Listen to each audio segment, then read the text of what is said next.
사랑하는 성도님, 우리의 삶에 나에게 맡겨진 일들을 꾸준히 한다는 것 정말 얼마나 어려운지 몰라요. 특별히 마지막까지 맡겨주신 일을 최선을 다하여 이룬다는 것, 그것이 복 중에 복이요 은혜 중에 은혜인 줄로 믿습니다. 주어진 일을 하다 보면 언제나 고비를 만나잖아요. 지치기도 하고 힘들기도 하는 것을 봅니다. 아무리 쉬운 일이라도 한 달, 두 달, 1년, 2년은 할 수 있는데요. 10년, 15년, 20년은 무척 어렵지요. 여러분, 이런 종이 있지 않습니까? 이런 그냥 A4 용지 종이도 한 번, 두 번 접기는 쉬워요. 그런데 5번, 6번, 7번 점점 어려운 거 아시죠? 기네스북에 9번까지가 최고라고 합니다. 이런 쉬운 종이 접기도 9번 이상은 접기가 어렵다는 겁니다. 그러니까 그만큼 우리의 삶에 주어진 일을 한 해, 두 해 꾸준히 한다는 것이 얼마나 어려운지 몰라요. 선한 싸움 싸우고 달려갈 길 마치고 믿음을 질직 지킬 때까지 내 힘이 아니라 주의 은혜를 의지하고 나아가는 저와 여러분 되기를 주의 이름으로 축원합니다. 내 힘 가지고는 할 수 없음을 우리는 늘 깨닫고 경험하기에 오직 주의 은혜만이 나를 이끌어 주셔서 내 마지막 호흡 다하는 그날까지 맡겨주신 그 호흡, 그 사명 다 이룰 수 있기를 주님의 이름으로 축원합니다. 오늘 성경 본문은요, 유일하게 성경 전체를 통틀어서 유일하게 믿음의 사람들이 등장하지 않아요. 또 유일하게 이스라엘 땅이 아니라 이방 땅의 이방 사람들을 이야기를 중심으로 기록되어 있어요. 지난 시간 이스라엘이 전쟁에서 패배하잖아요. 단일 사건으로는 가장 많은 사상자인 34,000명이 전사자가 발생합니다. 정말 수치스럽고 고통스러운 시간이에요. 이 패배의 시간을 주님은 그런데 아주 자세히 기록하기 시작합니다. 전쟁에서 패배하여 국가적 어려움과 힘든 상황 가운데 있는데 주님은 뭘 의도하시려고 이렇게 자세히 기록하실까? 그리고 오늘 본문과 다음 장 본문에 보면 믿음의 사람이 등장하지 않습니다. 또 이방 땅입니다. 이런 상황 가운데 주님이 뭘 우리에게 원하시고 말씀하려고 하실까요? 오늘 본문 5장 1절의 주어는요, 블레셋 사람들이라고 시작합니다. 지금 블레셋 사람들이 당당하게 전쟁에서 승리했으니까 하나님의 언약궤를 전리품처럼 빼앗아갔거든요. 주도권이 블레셋 사람에게 있습니다. 하나님의 언약궤는 외형적으로 굉장히 무능해 보이고 아무런 힘도 발휘하지 못하는 그냥 상자처럼 보여요. 그런데 다음 주 본문인 사무엘상 6장 1절로 가면 주어가 여호와의 언약궤가 라고 하면서 완전히 바뀝니다. 주도권이 하나님의 언약궤로 넘어가 있습니다. 블레셋 사람들이 이 언약궤를 어떡하지? 있던 곳으로 보내야 될 텐데 라고 하면서 쩔쩔매는 모습이 나와요. 그럼 그 중간에 무슨 일이 있었길래 이런 일이 있었을까요? 중간에 바로 5장 12절 보면 그 마지막에 성읍의 부르짖음이 하늘에 사무쳤더라, 이런 이야기가 나옵니다. 하나님의 언약궤가 블레셋에 갔는데 그 이동하는 아스돗, 가드, 에글론에서 하나님의 손의 능력이 그들에게 나타난 겁니다. 아스돗에 갔을 때 다곤 신전에 두었더니 다곤의 얼굴이 땅에 닿고 머리와 두 손목이 끊어지고 몸뚱이만 남는 일이 벌어지지요. 그래서 다시 가드로 보냅니다. 아스돗에 있던 하나님의 언약궤를 가드로 보냈더니 가드에서 독한 종기가 나와서 큰 어려움을 당하지요. 그리고 다시 에글론으로 보내요. 여기도 마찬가지 독한 종기로 부르짖음이 하늘에 사무친다라는 내용이 나옵니다. 그들은 자신들이 믿는 다곤 신과 함께 이스라엘에 믿는 신을 더하면 힘이 더할 줄로 생각했는데 그렇지 않음을 깨닫게 됐지요. 그러면서 오늘 본문 사무엘상 5장을 읽으면 계속해서 반복되는 단어, 매 구절마다 등장하는 게 바로 하나님의 언약궤라는 단어입니다. 하나님의 언약궤라는 말이 계속해서 반복해서 등장합니다. 이스라엘 블레셋 사람들은 그것을 이스라엘 신의 괴라고 부르고 있죠. 자, 오늘 본문을 다시 한번 곰곰이 묵상하면서 살펴보면 이스라엘이 패배하고 난 후 오늘 본문이 기록된 장소는 어디입니까?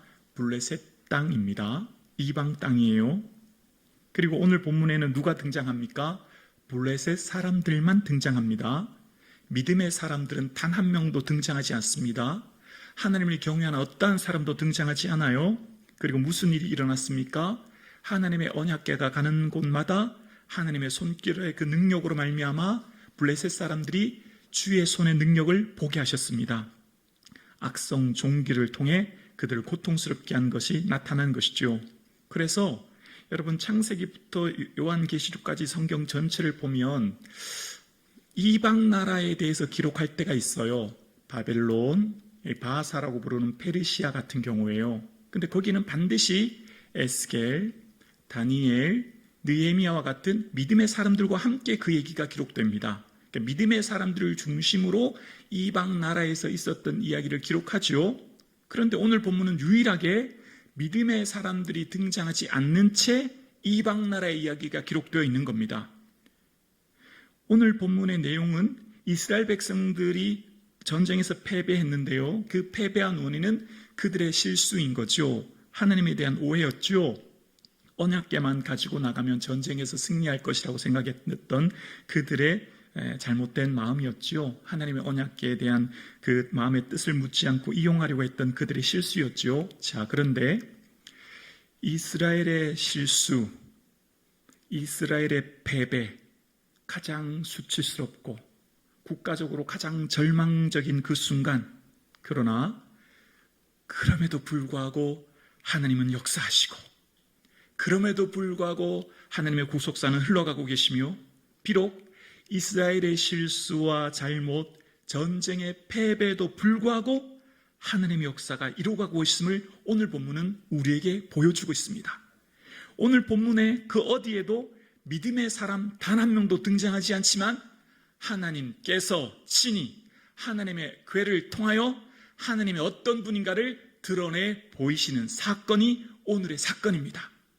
하나님께서는 이스라엘 백성들의 과오와 실수가 있었음에도 불구하고 하나님의 어떤 분인가를 블레셋 땅에 드러내게 하심으로써 하나님의 역사는 하나님께서 이루어 가신다는 것을 보여주시는 거예요. 이스라엘의 패전, 그러나 이제 하나님이 일하십니다. 하나님이 역사하십니다. 그것은 이스라엘의 패배였지 하나님의 패배가 아니었거든요. 그래서 하나님께서는 그들의 과오와 실수 속에서도 하나님의 어떤 분인가를, 하나님을 모르는 우상을 섬기는 그 땅에 하나님의 궤를 통하여 하나님의 능력을 드러내십니다. 오늘 함께 예배드리시는 사랑하는 성도님, 지난날의 과오, 실수, 잘못으로 인해 지금 현재 내 마음이 고통스러운 성도님은 계시지 않나요? 지난날의 일로 인한 후회, 자책, 고통으로 인하여 내 마음이 무겁지는 않으세요? 내가 왜 그렇게 했을까? 그 일만 없었다면 좋았을 것을 아는 자책과 비하 속에 만약 지금 이곳에 계십니까? 나의 실수, 허물, 나의 연약함 속에서도 그럼에도 불구하고 하나님은 하나님의 역사를 이루어 가시며 하나님의 놀라운 능력이 합력하여 선을 이룰 줄을 믿고 바라보는 이 시간 되기를 주님의 이름으로 축원합니다. 허물 많은 베드로를 용서하시고 의심 많은 도마에게 확신 주시고 사랑하는 그의 제자 가슴에 안고 부드러운 사랑으로 품어주셨네. 어저께나 오늘이라 영원 무궁히 한결같이 주 예수께 찬양합시다. 아멘이시죠? 우리의 삶 가운데 비록 어떤 어려움과 문제가 있을지라도 하나님의 주 되심, 하나님의 전능하심, 하나님의 창조주의 그 능력 되심은 하나님 자신께서 친히 나타나고 계심을 보이시는 겁니다. 오늘 본문에 하나님이 일하시는 방식은 기적이라고 하는 것을 통해 이루어집니다. 초자연적인 사건이에요. 하나님이 일하시는 방식은 크게 두 가지가 있는데요. 기적이라는 것과 함께 사람을 통해 일하십니다. 먼저 기적이라는 것이 오늘 본문에 나와 있는데요. 초월적인 능력으로 하나님의 능력의 역사를 드러내는 사건, 즉 기적을 통하여 하나님이 일하십니다. 마치 홍해가 갈라지고 여리고가 무너지고 만나와 메추라를 주시듯이 초월적인 능력과 그 현상을 통해 하나님께서 어떤 분인가를 드러내시는 것. 그래서 오늘 본문 6절에 보면 여호와의 손이라는 표현 등장하죠. 여호와의 손이 6절과 9절과 11절 계속해서 등장합니다. 하나님의 손, 즉 기적적인 사건을 통해서 이스라엘 백성 블레셋 사람들에게 하나님의 능력을 드러내 보이시는 사건이 오늘 본문에 등장합니다. 하나님은 오늘 우리에게도 놀라운 기적의 역사를 이루실 줄로 우리는 믿습니다. 믿음의 기도는 병든 자를 구원하리니 주께서 그를 일으키시리라. 믿고 간구할 때 하나님 우리에게 치유와 회복의 은혜를 주실 줄로 우리는 믿습니다. 또한 우리의 삶 가운데 하나님의 기적은 즉각적인 현상이 아닐지라도 누군가의 도움의 손길로 통해서 하나님의 기적의 역사를 경험하게 될 줄로 믿습니다. 건강검진을 갔더니 몸에 이상이 있다고 검사했더니 암이 발견되었고 수술되면 그것도 하나님의 기적인 줄로 믿습니다. 아멘이시죠? 이건 제가 아멘입니다. 제가 확실히 아멘입니다. 사방이 막혔어요. 경제적인 어려움이 있어요. 당장 뭔가를 해결해야 되는데 누군가의 손길로 그 경제적인 어려움이 해결되기도 하고, 또 내 삶 가운데 도저히 이룰 수 없었던 일들이 하나님의 일 가운데 이루어지는 것을 바라보면서 우리는 하나님의 기적적인 손길이 누군가의 도움을 통해 이루어지는 것을 우리는 경험합니다. 그 하나님의 섬세한 기적의 사건을 우리가 경험해요. 자, 그리고 하나님께서 일하시는 방법 두 번째는 사람의 마음이라는 거예요. 제가 오늘 이 본문을 보면서 하나님의 기적의 역사가 어떻게 이루어지는지를 생각하면서 하나님의 일하시는 방식 두 번째를 묵상하게 되었는데요. 하나님은 사람의 마음을 통해 역사하십니다. 사람의 마음을 감동시키셔서 주님의 위대한 역사를 이루어 가십니다. 잠언 21장 1절에 보면 우리 함께 고백하실까요? 왕의 마음이 여호와의 손에 있으며 마치 봄물과 같아서 그가 임의로 인도하시느니라. 우리 세번역 성경도 자막이 준비되어 있나요? 함께요. 왕의 마음은 흐르는 물줄기 같아서 주님의 손 안에 있다. 주님께서 원하시는 대로 왕을 이끄신다. 아멘. 하나님의 역사하시는 방법, 하나님이 하나님의 역사를 이끄시는 두 번째 방법은 사람의 마음을 감동시키셔서 일하십니다. 영이신 하나님께서는 사람을 매개하셔서 일하시고 사람의 동의와 협력을 이루실 때 먼저 그 마음을 감동시키십니다. 이스라엘이 비록 바벨론으로 포로가 되어 이후에 페르시아라고 하는 나라의 포로로 있을 때 하나님께서는 바사왕 고레스의 마음을 감동시키시매, 고레스의 마음을 감동시키셔서 그들을 돌려보내고 예루살렘의 성전을 건축하게 하십니다. 페르시아 왕의 술 맡은 관원으로 모든 것을 누리고 있던 느헤미야, 하나님이 내 마음을 감동하게 하사라고 하면서 느헤미야는 그 고향 예루살렘 성벽이 무너진 곳으로 슬퍼하며 금식하며 기도하여 그곳으로 가기로 그 마음을 감동시키시고 바꾸셔서 느헤미야를 1300km 떨어진 예루살렘으로 고국으로 보내 성벽을 건축하게 하시죠. 하나님의 일하시는 방식은 마음의 감동입니다. 그래서 학계 시대 때에도 성전을 건축할 때 모든 백성의 마음을 감동시키심에 여호와의 공사를 마쳤다라는 기록이 나와요.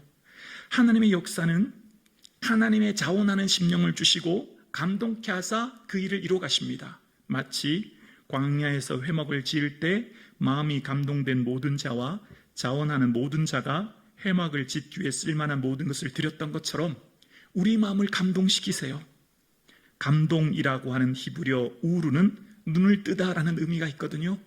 예전에 보이지 않던 것이 보이기 시작하는 겁니다. 예전에 들리지 않던 것이 들리기 시작하는 겁니다. 예전에 깨닫지 못한 것이 깨닫게 되는 겁니다. 주님께서 내 마음의 관심을 새롭게 열어주시는 거예요. 내 마음에 감동시켜 주시사 이전에 보지 못했던 것들이 보여지고 들려지고 깨닫게 하시는 은혜가 있는 거죠. 그래서 하나님께서는 우리에게 말씀하실 때 부기야야야야야 이렇게 해라 이렇게 말씀하시는 분이 아니라 마음의 감동으로 이렇게 해야 되겠다, 이렇게 하는 것이 주님 기뻐하는 것이겠구나 깨닫게 하시고 어떻게 해요? 그 마음을 움직이셔서. 그래서 우리는 언제나 우리 마음을 예민하게 살펴야 됩니다. 예리하게 살펴야 돼요. 하나님은 우리 마음에 감동하여 주의를 하게 하실 때에 외부적으로 적극적으로 하나님 마음을 감동하게 하셔서 밖을 향하는 마음을 주세요. 마치 느헤미야가 예루살렘 성벽이 무너졌을 때 울고 슬퍼했던 그들을 향한 마음을 가졌던 것처럼 우리에게도 하나님께서 마음의 감동을 주실 때 누군가의 경제적인 어려움을 보면 그 사람이 보여지게 하시고 그 사람의 경제적인 어려움을 나를 통해 어떻게 해요? 돕게 하세요. 외부적으로 향하게 하세요. 나를 통해 누군가의 아픔이 계속 보이게 하세요. 그리고 그 아픔이 내 아픔이 되게 하시고 품고 기도하게 하세요. 그의 아픔을 향해 내가 함께 중보하며 기도하게 하시는 거예요. 이처럼 하나님께서 역사하시는 감동의 방법은 밖을 향하게 하십니다. 이웃을 향하게 하시고 함께하는 공동체를 향하게 하셔서 그 공동체를 세워가시는 거예요. 또한 하나님의 이 마음을 감동하게 하시는 것은 내부로 향하게 하시는 거예요. 내 마음을 살피게 하심입니다. 이전에 누군가에 향한 미움의 생각들의 고통이 이제는 화해와 용서를 통해서 하나게 하시는 것. 내 마음에 있던 상처가 싸매어져서 새살이 돋게 하시는 것. 그래서 시편을 보십시오. 언제나 시편을 보면 안을 향해 고백합니다. 안을 향해 외칩니다. 내 영혼아 어찌하여 낙심하느냐, 어찌하여 불안해하는가. 내 하나님께 소망을 두라. 그가 나타나 도우심으로 내가 여전히 찬송하리로다. 두 번째 하나님의 감동은 내 안을 향하게 하시는 거예요.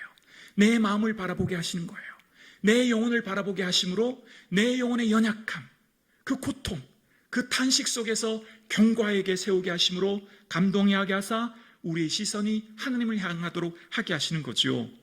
오늘 함께 예배드리시는 사랑하는 성도님, 우리 마음을 감동하게 하시는 주의 그 예민한 음성에 민감하게 반응할 수 있기를 주의 이름으로 축원합니다. 주님께서 끊임없이 파도처럼 여러분에게 들려주시고 여러분에게 감동시키시고 여러분에게 말씀하시고 눈을 들어 보게 하시든 귀를 열어 듣게 하시든 마음을 통해 깨닫게 하시든 이전에 보이지 않던 것, 이전에 깨닫지 못했던 것, 늘 항상 있던 그 일들 속에서도 새롭게 보여지게 하신 그 은혜를 통해 나를 통해 이웃과 공동체가 살아나는 은혜가 있기를 주 이름으로 축원합니다. 지금 내 마음의 모든 아픔과 눈물과 탄식이 하나님의 그 위로하심과 감동의 은혜로 싸매어 주시는 은혜, 회복의 은혜를 누릴 수 있기를 소원합니다. 목사의 중요한 두 가지 사역이 있다면 그것은 설교와 기도라고 생각해요. 왜냐하면 초대교회 교회 사도들도 오로지 기도하는 일과 말씀 사역에 힘쓴다라고 하면서 전도와 신방, 양육과 친교 같은 많은 중요한 일도 있지만 말씀과 기도를 두었지 않습니까? 설교한다고 하는 것은 저는 두 가지 기둥이 있어야 된다고 생각해요. 설교를 들었을 때 현재 나의 삶을 세워가는 것, 현재 내가 만난 고난과 어려움을 이겨낼 수 있는 힘과 능력을 얻게 하는 것, 지금 여기에 계신 하나님 바라보고 지금 나의 삶을 힘있게 살게 하는 것이고요. 또한 미래의 하나님 나라, 그 영광의 나라를 사모하고 꿈꾸며 그 천국에서 그리스도 앞에 설 날을 준비하는 삶, 끊임없이 예배 시간에 우리는 천국을 바라보고 예수 그리스도를 소망하고 그 영원한 하나님 나라를 향해 준비하며 사모하게 하는 것. 이 땅이 전부가 아니기에 비록 고난과 어려움이 있지만 하나님 나라를 소망하게 하는 것. 오늘 사랑하는 성도님, 하나님의 영원한 은혜를, 그 영원한 천국을 준비하며 사모할 수 있기를 주의 이름으로 축원합니다.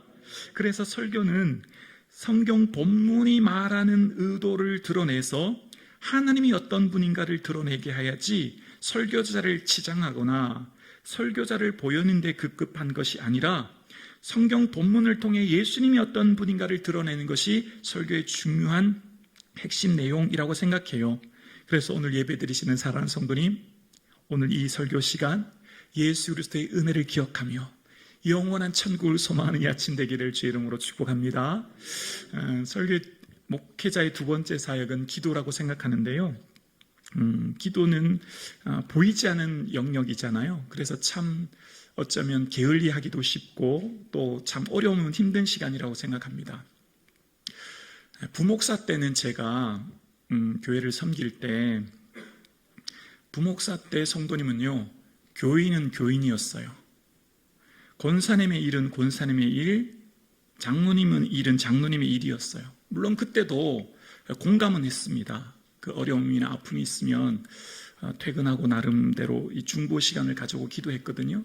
저도 그 아픔을 공감하고 기도했거든요. 근데 담임 목사가 되니까 완전히 달라지더라고요. 담임 목사가 되니까 교인은 교인이 아니에요. 성도는 성도가 아니에요. 교인은 가족이 되더라고요. 성도가 가족이 되는 거예요. 그래서 권사님의 일이 나의 일이 되는 겁니다. 장로님의 일이 나의 일이 되는 거예요. 예전에는 단순히 그냥 공감 정도였거든요. 얼마나 힘드실까 정도였는데 이제는 고통스러워요. 아파요. 너무너무 힘이 들어요. 그러니까 그 기도 시간은 어쩌면 굉장한 통증과 굉장한 고통의 시간을 낚는 시간이라고 하는 것을 경험해요. 그래서 어쩌면 이 기도 시간이 너무 힘들고 또 하루를 산다고 하는 것, 어떤 성도님의 소식이나 이야기를 들으면 100% 완벽한 가정은 없잖아요. 완벽하게 모든 것이 갖추어진 가정은 없잖아요. 모든 성도님의 가정은 다 어려움이 있고 힘듦이 있다는 것을 여러분 아시죠? 그런 어려움이 끊이지 않는다는 것을 보면서 참 힘들고 어려움을 느낍니다. 그래서 목회자의 삶의 이 목회라는 것이 얼마나 어렵다고 하는 것을 생각하게 되는데요. 그런데 사도들이 왜 말씀과 기도를 강요했을까? 초대교회 전통이 왜 기도였을까를 생각하면서 깨닫는 게 있습니다. 성도님의 아픔이 나의 아픔이 되기 때문에 그 고통이 너무 심하거든요. 그런데 기도하면 오래 하나님 앞에 머물러 있으면 하나님이 위로해 주시는 것을 경험해요. 하나님이 세미하게 세임 주시고 은혜 주시는 것을 경험해요. 하나님께서 그 아픔의 고통을 내 고통으로 느낌과 동시에 하나님 앞에 오래 기도하고 있을 때 그 고통의 순간에도 주님 바라봄으로 찬양하게 하게 하시고 그 어떤 고통이 중화되고 해독되는 것을 경험하거든요. 그래서 그 기도가 얼마나 중요했다고 하는 것을, 왜 초대교회 사도들이 기도라고 하는 것을 얘기했을까를 생각하게 됩니다. 공감하는 것을 넘어 그것이 나의 아픔이 되게 하는 것, 마음을 함께 하는 것이거든요. 하나님의 역사는 이렇습니다. 하나님의 역사는 마음을 공감하게 하시는 거예요. 마음을 감동하게 하시는 거거든요. 하나님께서 일하시는 방식은 하나님께서 우리의 삶에 주어진 일들 속에서 하나님의 마음을 내 마음으로, 이웃의 마음을 나의 마음으로 하나 되게 하는 것. 그래서 주님이 내 안에, 내가 주님 안에 거하여 한 마음을 품게 하시고, 그럼 어떻게 되죠? 그 이웃의 아픔이 나의 아픔이 되고 그 이웃의 고통이 나의 고통이 되어서 내가 손 내밀게 되고 내가 돕게 되고 하나 되게 하여서 하나님 나라가 이 땅에 확장되는 삶을 누구를 통해서요? 나를 통해. 아멘이시죠? 누구를 통해서요? 마음을 감동하게 하심, 그 감동에 민감하게 반응하는 사람을 통해, 그 감동하심에 순종하여 내가 나가는 사람을 통해 예전이 보지 못했던 그 아픔, 예전이 깨닫지 못했던 그 사건과 일들, 그 사람을 보게 하심으로 나를 통해 하나님의 손과 발이 되게 하시는 것. 그것이 하나님의 역사를 지금 이곳에서 우리를 통해 이루시는 사건입니다. 그것이 또한 하나님의 일하시는 방법인 거죠. 오늘 함께 예배드리시는 사랑하는 성북중앙 가족 여러분, 하나님은 여러분의 마음을 끊임없이 감동시키십니다. 그 감동하심에 민감하게 반응하여 하나님의 마음을 시원케 해드리는 저와 여러분 되기를 주님의 이름으로 축원합니다.